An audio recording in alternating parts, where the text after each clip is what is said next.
Hi, everybody. My name is Jason. I'm Caden. I'm Jaden. I'm Eli. And we are the YHWH and the Torah channel, and we thank you guys very, very much for hanging out with us. Our family is your family. We love you guys very, very much. We hope you guys are having a wonderful week. It is the final day of this week. It is a preparation day for those who are keeping the Shabbat of YHWH.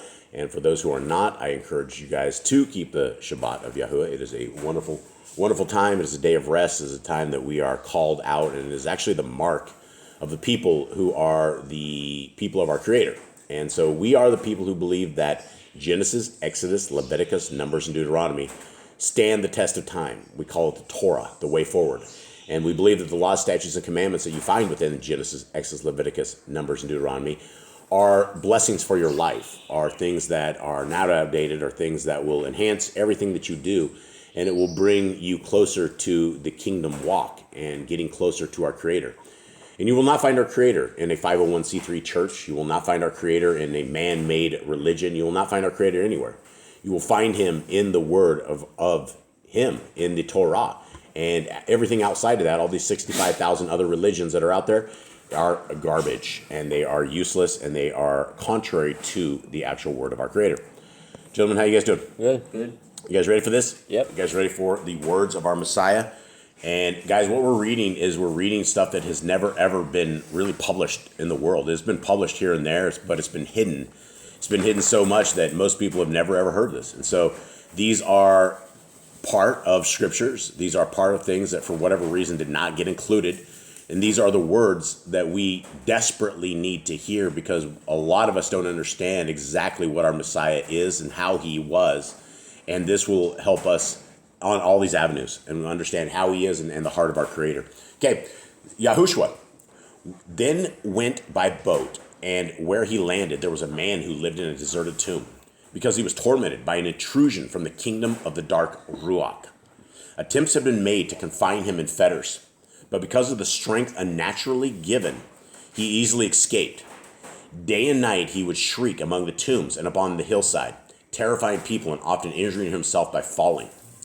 All right, let's talk about this real quick, because we've heard this in the Gospels, right? We've heard this in the books of Matthew, Mark, Luke, and John. I think there's two of them that talk about this exact thing. What do we make of this? And there's some extra stuff here that we haven't known.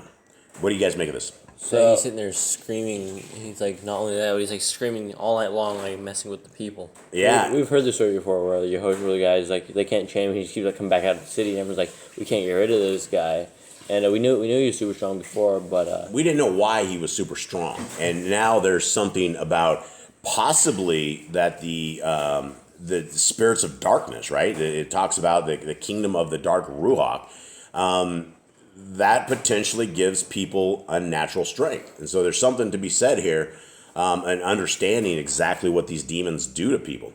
And also, he falls, when he's like running and he's screaming at people and stuff like that. He's not exactly the most graceful guy, it appears. And so he hurts himself by, running and screaming at folks. Okay, 2, YHWH knew the nature of the tormenting thing and called upon the power within him. So it entered the body of the possessed man, wrestling the evil thing inside of him. Then the man ran screaming among a herd of swine and two fell into a ravine. But shortly the man became calm, for the evil intruder had departed from him. The swineherds ran away to carry the tale of these events to people round about, who came to see for themselves what had happened. When they saw the madman was irrational, they became afraid and asked YHWH to go away. All right, something here we don't hear about is we don't hear about the... I'm going crazier. Well, it talks about, we heard, it only talks about 2 of the swine right here, right? Right. And 2 fell into a ravine.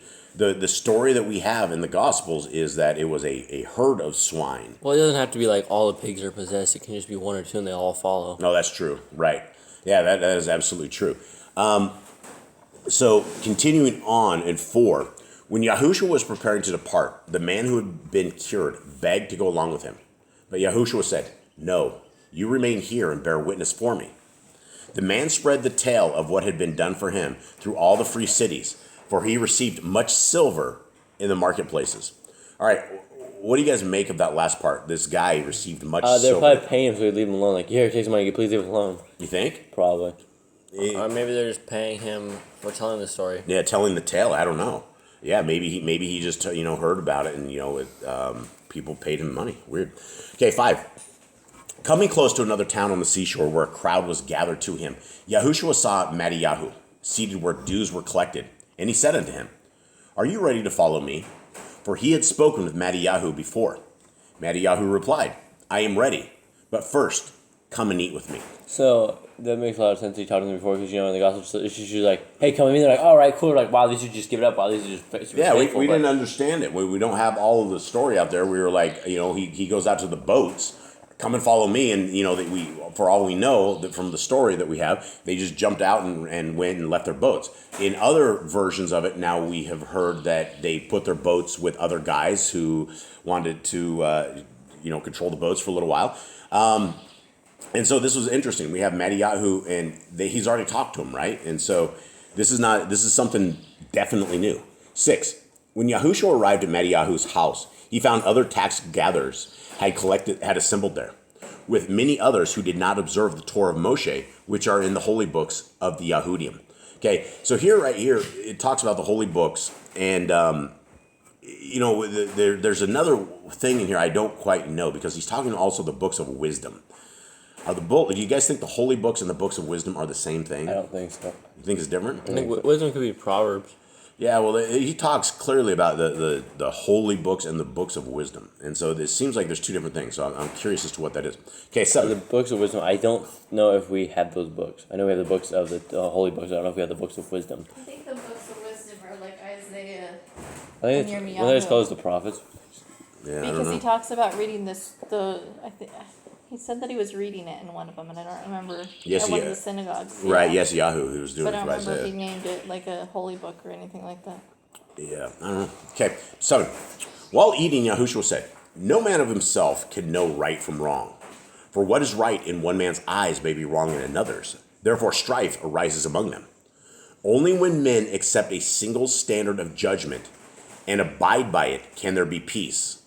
When men live together without the light of the Torah, they are like a house built with unmortared bricks, or like men trying to tow a boat, but all pulling in different directions." All right, so what do you guys think of it? We live in a house that is mortared, right? We live in a brick house, and if we didn't have mortar on here, this place wouldn't stand up, right? The bricks would all fall over. There's no way it wouldn't. If it did stay up, the first wind that came around, it would be long gone. And how would you tow a boat if you're towing it in all different directions? What would that do? They would like pull the boat apart. Yeah. Yeah. So it wouldn't work. You wouldn't tow anything anywhere. Okay. All right. Now 8, and we got some dogs lining up here, so we're gonna try to make our way through this, guys. So my apologies if you guys hear some barks. They are getting a little wild. Let me pause this real quick. All right, back. There are 2 laws: the law of men and the law of the Father who is in heaven. When I speak of the Torah, I do not mean the law of men. I am the light illuminating Yahuwah's Torah so men see it more clearly. And though I fulfill the Torah, I do not change it. Never say this is right or that is wrong, but only this is right or wrong according to the Torah and in the light of Yahushua. All right, huge piece right there. Because we have an entire religion of people that came and they said, well, Jesus completed the Torah so that we no longer have to complete the Torah, so that we can eat our pig and we can live in godless, heathen, hell-bent lives, right? That is essentially what the Christians say. That they can do what they want to do, when they want to do it, and they can beg for forgiveness when they want to forgive it. Because we had a guy that came and did it, and because he came and did it, we don't have to do it. That's what the Christians say. And when you look at it in that perspective, that is insanity. That is completely insanity. So right there, Messiah says, I do not change it. He fulfilled it. He walked it. He came and he did it, and he did it as the best of the best of the best. 9. I bring new oil for the lamp of the Torah, for that within it is now impure, and the light produces too much obscuring smoke. For I am the Son of Man, and bear the sufferings of men, coming to fulfill their hopes, even as it has been foretold. Is it not said among the Jesseneth that the Son of Man is the perfected man who will set the standard for those who wish to be true sons of Elohim? Okay, anyone have a clue what this says, the Jesseneth? I don't know what that is. I don't know. It must be a sect of people. Yeah, it must be like some sort of Pharisees or something, another sect. Okay, 10. Later, when Yahushua went outside, he found some Parishim standing apart, as was their custom. Oh, they must have been social distancing. And one put the question to Yahushua, how can you claim to be a teacher interpreting the Torah of Elohim when you associate with tax gatherers and lawbreakers? Yahushua answered, it is not the healthy who need the attention of a physician, but those who are ill. Is it the tree growing out of the sand which requires watering, not the one growing by the river? I come to minister to the spiritually sick, not to the righteous who have their consolation. A man in the crowd said, this is a day of fasting, kept by all who are truly religious. Yet here you are and your disciples eating and drinking. All right, what do you make of this comment? This is a day of fasting, kept by all. What is this? So this is like a tradition of man. Whatever this is like they took something probably out of Babylon or somewhere that came out of captivity. Like, this is some day we need to fast. This is the day everyone who is a religious person should fast. Do we have a Torah command that says, number one, that we must fast? No. Okay, there's no such Torah command. Should we fast? We should, yeah. Yes, we should fast. Now, what's interesting here is that they were going anti-Torah, right? They were accusing him of doing something wrong, but it wasn't by the Torah, which is funny because like 2 or 3 verses up, it clearly says that when you judge, you don't judge by this. You say, well, according to the Torah, this is right, or according to the Torah, this is wrong. They didn't get the memo. They didn't get the memo because according to the Torah, this had nothing to do with that. And so when we're sticking to doctrines of men, people get stuck. 13.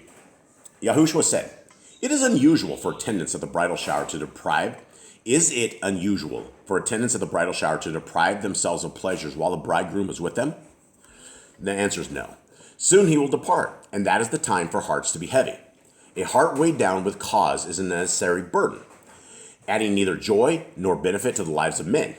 Fasting is good, but when it becomes a routine religious rite, it is no more than a purposeless vexation. This is very interesting. And today is the 22nd anniversary of your mother and I, and she had a bridal shower. And did you? Was everyone sad at the bridal shower? No. And we weren't. We had a bachelor party it would have been last night, 22 years ago. It wasn't really much of a bachelor party. I think we went out to a movie and maybe even bowling. I can't remember what it was, but it was extremely boring. It was like not what you consider a bachelor party. And usually in bachelor parties, everyone goes to the heathen side and ends up in Sin City, and some horrible things happen. It's terrible. That's Babylon bachelor parties. Okay. So yeah, none of that happens, right? You're not sad. You're not any of that stuff. And let's continue on. 14. A soldier in the crowd asked Yahushua, do you uphold the teachings of Yochanan of the wilderness? For there was a man I can understand. Yahushua replied, Yochanan sent men to me inquiring whether I was the promised one, or should they look for another? I said, go back and inform Yochanan of all the things which you have heard and seen here, and how the poor are learning about the coming of the rule of Elohim, and the disinherited told when justice will reign. People went out into the wilderness expecting to find a great man, but what they had in mind, a man speaking like the prophets of old, or a nobleman clad in garments of fine linen? Yochanan dressed in a manner fit for the place and purpose, and he spoke in accordance with the message he had to convey. He was the man of whom the holy books speak, a voice of one crying in the wilderness, preparing the path for one who follows. I tell you, with all sincerity, no mother ever gave birth to a better man than Yochanan. Yet when the rule of Elohim comes, everyone living will have to exceed him. Ever since Yochanan declared these things, he was harried with violence, even though all the prophets before him foretold present events. He spoke with the voice of Eliyahu, and if any of you have the understanding, you will know what I mean. Okay, let's take a look at this. He's talking about John, how John is amazing, right? How John, no mother ever gave birth to a better man than Yochanan, but everybody who wants to see this kingdom is going to have to exceed him. What do you guys make of this? We gotta do better than him. How is that even possible? I don't He was know. like almost a perfect man. I assume he messed up here. I'm sure he had faults. I'm sure he had this kind of stuff. But as far as the way he lived and the stuff that we learned how he lived, how he was essentially an orphan, how he was attacked as a child, and this is interesting stuff. Okay, 18. Concerning this generation, which is wrapped up within itself and blind to all going on about it, there is little to say. It is like children at play calling out to one another. We play the pipes, but you refuse to dance. We raise a lament, but you will not mourn. Like all good men, Yochanan was misunderstood, for few knew the measure of greatness. He lived simply, neither eating nor drinking to excess, and because of his way of life, men called him crazy. The servant of man comes along and goes among the people, eating and drinking with them, and he is accused of gluttony, loose living, and drunkenness. What must a man do to prove himself in the eyes of people? Whatever he does is wrong. One of the Parashim who was nearby said to YHWH, we understand your meaning, but where do you stand in relation to the Torah? Have you come to take it away or declare it obsolete? Okay, hold on. Here's the Christian conundrum. They just missed the entire conundrum. They're just outside ready to jump this dude. Is that all it was? Well, yeah, they don't get it. There's so many different religious sects. It was like Messiah going to battle against 65,000 other religions, and every one of these religions has a person at the top who makes money because they're there, right? That's the thing. These religious people are their lives are changed because of this. Now, what did YHWH say? The question was, have you come to take the Torah away or declare it obsolete? YHWH answered, no one patches an old cloak with new fabric, for this shows up its age without strengthening it. Likewise, no sensible person puts new wine into old wineskins, for this causes them to split, the wine pouring it out, so neither the wine nor the wineskins have any value. Is it not much wiser to put new wine in new wineskins? I have come to place something beside that which is already there, to hold a mirror to the Torah and to man, so both may be seen with greater clarity. Okay, the question was, have you come to take it away, the Torah? He said no, he said he came to make it better. The better, right, understand it, because people do not get it. What he's there to do is to take the Torah and use a mirror so that we're able to look at ourselves. And, James talked about it, looking at a mirror finally, right? Looking at yourself and finding out, what is it that who are you? And when you base that upon the mirror of the Torah, that is the only mirror that we need, right? We don't want man's understanding. We don't want to be good or awesome in the eyes of man. We want to be amazing in the eyes of Yah, and we're not going to be amazing in the eyes of Yah when we're disobedient critters. When our Creator has come and said that we are to live a certain way, we should do things in a certain way, and we're like, oh, we don't need to do that. We're better than this. We can do whatever we want. That's a problem. Messiah YHWH will tell you to depart from him because you work Torah-lessness. That is what Matthew 7 says. And so as we wrap this up today, and we will end up with this right here, we'll just, anyone have anything else on this? I don't think so. I mean, the Torah is not gone. It's obvious the Torah is not gone. Yeah. It'll never be gone. And for the people who say it's gone, they need to read this book. Yeah, read this book. Well, what about the other books? What about the other 66 books we have? We start off in Genesis and it says to keep my laws, statutes, and commands for all generations. In Revelations, it says the only people saved are the people who have the faith of Messiah YHWH and keep the laws, statutes, and commands. In the last book of Malachi, right? Does he say, okay, we're about to head over to Matthew. Go ahead and kick the Torah to the curb. We don't need it anymore because we're about to hit the Messiah. What does he say in Malachi, Judge? He says, I never changed. I never change. Torah's good today, tomorrow, and forever. Okay, guys, today's a preparation day. Prepare what you're going to prepare today. Cook what you're going to cook today. And at sunset tonight, it is a Shabbat. Sunset to sunset is the Shabbat to our Creator. And we hope that you guys have a wonderful Shabbat. We'll be live, Yah willing, tomorrow at, I don't even know what time it is. We'll have it scheduled for you guys.